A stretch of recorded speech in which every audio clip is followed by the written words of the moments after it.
watching Capricast. I'm Nat, he's Matt, and let's get started. And welcome to the first episode of the regular series. This feels good. I mean, it was nice to do the pilot, but it's been a while. But it still kind of felt like BSG at that point, but right now we're starting fresh. It's a new year, it's a new show, and this is exciting. This is awesome. Okay, now first up, let's slag on iTunes, because we watch this in HD. We love to download the episodes on iTunes, so Sci-Fi needs to get their iTunes team off their 3-day lunch break. This stuff needs to come out the day after, if not the day of. That was lame. But Clearly, that's a little bit of a personal rant right there. That's not Ron. Really against Caprica. Yeah. But that's not Ron, that's not Renee. They're not at fault.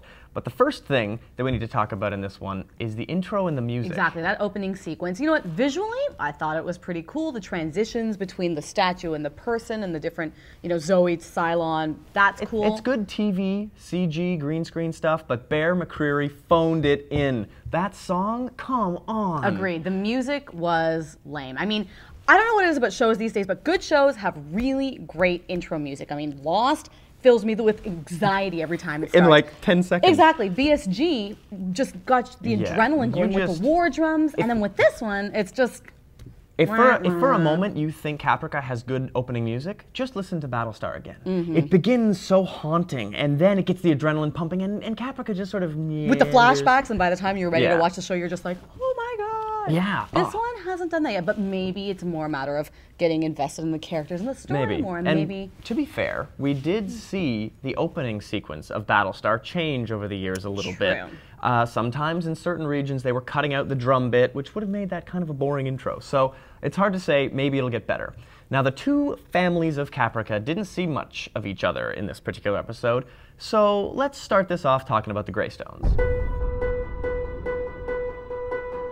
Okay, so right off the top, my favorite Graystone is the one in the box at this stage. I was surprised how much I liked Zoe in this episode. Well, I find it interesting that you're saying, really? Because you did not like her the first time in the pilot. I didn't like her at all, but now that they have this amazing shooting technique of U-87 where sometimes it's her and then... The perspective changes. All of a sudden I mean, it's such an easy effect to do when some of the times it's just this giant robot instead of what's there, but it was really, really cool to see. Yeah, and it really gives the viewer the impression that, you know, it's not just this robot, there's a person in there. And so that was really well played visually. And it worked really well with the new characters, the lab assistants. I wonder how prominent they're going to be in the show. Well, you can really see the dichotomy of how people look at robots. Oh yeah, the argument starts right off the bat, exactly, whether this humanoid robot, is it human? Do we treat it with a little more respect? Or is it simply a machine, you know, metal, wiring, whatever. Yeah, now it was really cool to see Daniel and his difficulty dealing with the fact that he hasn't really started grieving for his daughter. Not at all. He met her after she died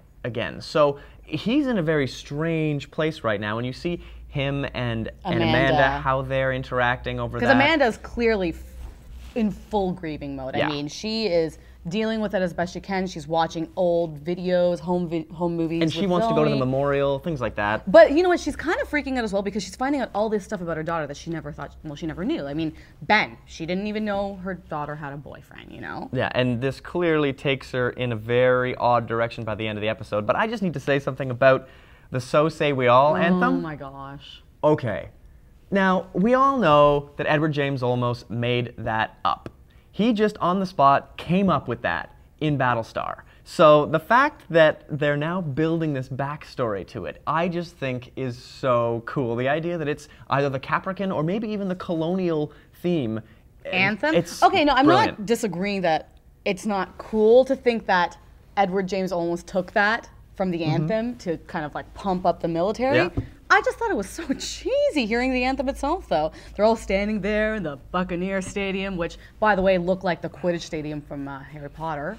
Just reminded me of that. With poorer special effects. Yeah, exactly. But hearing this "So Say We All" anthem was just, I totally dug it. But anyway, seeing Amanda in full grieving mode was kind of interesting because getting her finding out about Ben, getting her finding out about the brooch and all that stuff at the very end. Making that realization that, holy crap, my daughter is someone I had no idea what she was. And wow, was she really a terrorist? Is she really a soldier of the one? And that crazy bit at the end, at the memorial, where she goes up on stage and it's just like, yeah, that's right, my daughter was a terrorist. I'm really sorry, guys. She killed all of these people. Yeah, how do the Greystones not have a publicist? Yeah, exactly. That's what I thought. I was like, are you kidding me? You guys are ridiculously wealthy, but on top of that, has she never thought about public image? Does she not know that they would be crucified for something like that? Yeah, so this is an unexpected turn. I remember initially, after the pilot, I was concerned that we didn't have stakes, we didn't have a direction, we didn't really know what was going on, but this is starting to develop something resembling a plot, where now people don't like the Greystones. So it'll be neat to see where this is going. Now let's talk about the Adamas. So it seems Willy Adama might be getting into a life of crime with Caprica. I mean, walking around with his Uncle Sam, going through the market, learning the ways of how to live this crime life. Kind of interesting considering who he becomes later. And I loved Sam. He's just getting cooler all the time. And I loved his little remark about how when he's trying to hit on a guy and Joe would have been hitting on his sister, that the sexuality in Battlestar it was so is subtle, still carried through. Yeah, it was so subtle I didn't even really realize he said that. Yeah, it was very cool. And I like that they don't go out and necessarily make that an issue. It's just a tossed away line. Just like in Battlestar. So it's nice to see that sort of stuff. Even 50 years before Battlestar, I guess it wasn't much of a social experiment. No, not at all. But, you know, Adama, or Joe, becoming obsessed with seeing his daughter again is pretty prevalent in this episode. I mean, he saw her in the pilot. He saw her avatar and realized, oh my gosh, there's an element of her that still exists even beyond death. And he just seems to be on a mission to find out whether he can see her again.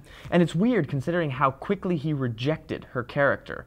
And now to have him come around to the idea that even if she's not 100% of Tamara, I still want to see her. So the idea that Daniel and Joseph are both skipping the grieving that their families are doing is really separating them from the people in their family. And I think that's going to carry forward a lot into next week.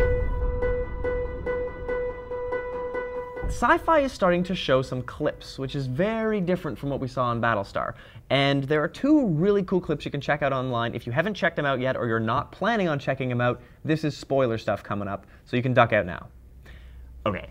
Sam and Joseph give Graystone a huge whooping in an alleyway. Yeah, the alleyway whooping is pretty funny. Very cool. Funny to see Adama get into that whole thug element that seems to be a Toron thing from what I understand. And I love that Isai Morales really plays it as like this Latino gangster because his brother's totally playing it like an Italian mobster. So it's just funny to get to see that sort of interplay. But I've got to say, Dan, pick up your calls. See what happens? Exactly. Bad scene. And then the other preview showed Zoe and Lacey in this, Avatar world, and they find Tamara's avatar. And so they're just like, who is this girl? We didn't create her. Where did she come from? Why is she here?